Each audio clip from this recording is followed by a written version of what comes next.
Welcome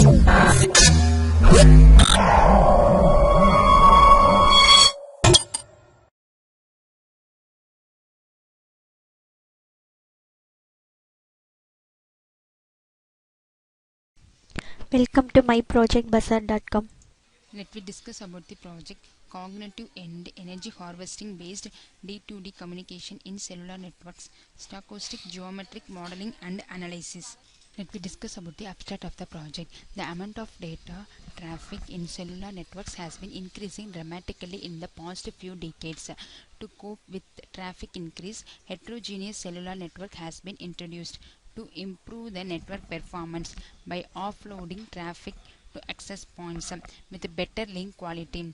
The increase of energy consumption directly increases the greenhouse gas emissions, which threatens the environment. Radio frequency, energy transfer, and harvesting techniques have recently become alternative methods to power the next generation wireless networks. The D2D communication can enhance cell coverage and throughput and also reduce transmit power.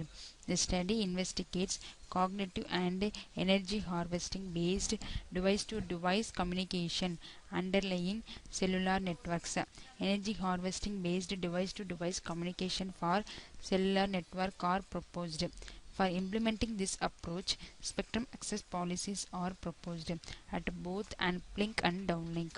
A random spectrum access policy, prioritized spectrum access policy are implemented.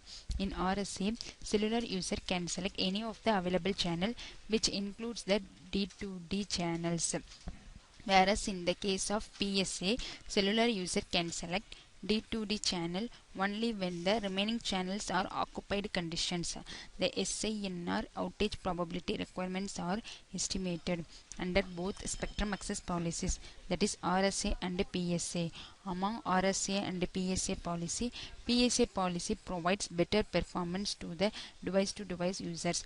For D2D users provides better performance when using an uplink channel compared with the downlink channel. Let me discuss about the flow diagram for our process. Initially, deploy the cellular user and device-to-device user randomly, and the communication link between device-to-device transmitter and also device-to-device receiver are performed. Next, the channels are allocated for all cellular user and also device-to-device user. In this channel model, an uplink channel or downlink channel used for cellular communication. In this work, it is considered both cases when the device-to-device transmission can take place either in one of the uplink channels or one of the downlink channels. There is no intra-cell interference, assuming that each BS serves no more than one user in each channel. Next, in the spectrum access model for cellular transmission, it is considered two spectrum access policies, namely random spectrum access policy RSA and prioritized spectrum access policy PSA, that define how the spectrum is assigned for downlink and uplink transmission to serve the cellular users. In RSA, in each cell any channel including channel CD which is used for device to device transmission. Next, it is aims at quantifying the performance of both device to device and D2D and cellular communication in terms of transmission probability. For D2D users, that is the probability that there is a channel available for transmission and the amount of harvested energy is sufficient for device to device transmission, and SINR outage probability of both D2D and cellular users. These results should be then valid for any generic user. We derive the spectrum access probabilities for the cellular communications.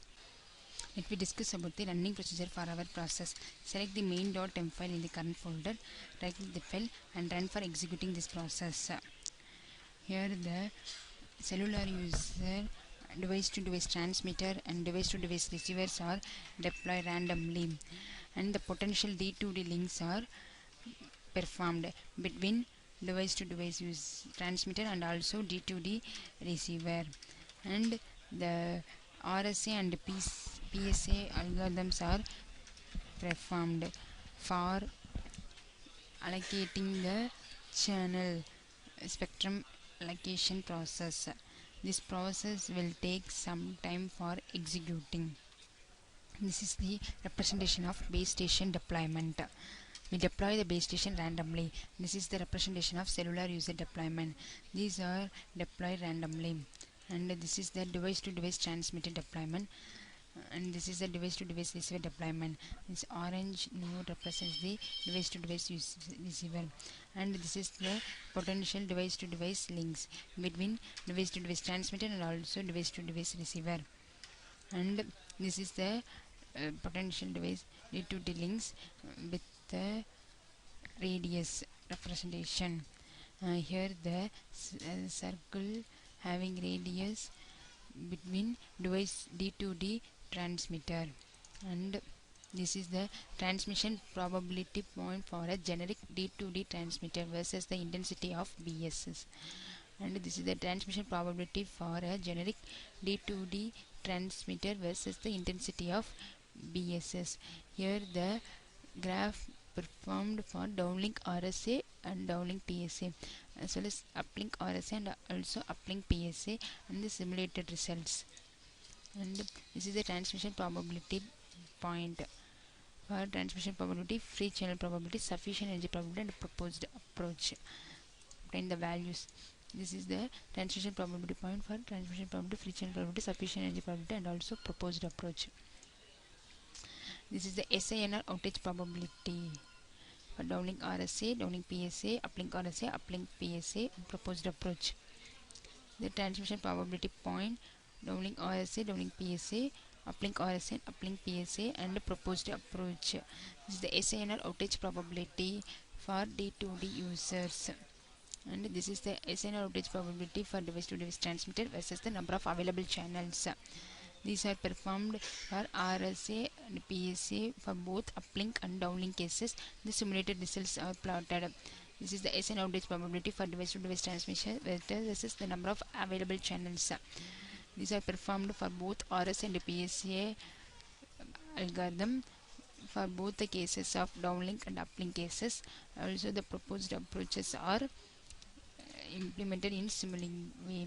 This is the overall outage probability for device downlink RSA, PSA, uplink RSA, and uplink PSA versus proposed approach.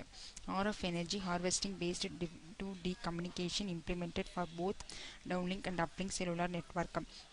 The PSA policy outperforms the RSA policy. At the same time, uplink channel for preferred to downlink channel when the cellular network with low density BSS. Thank you.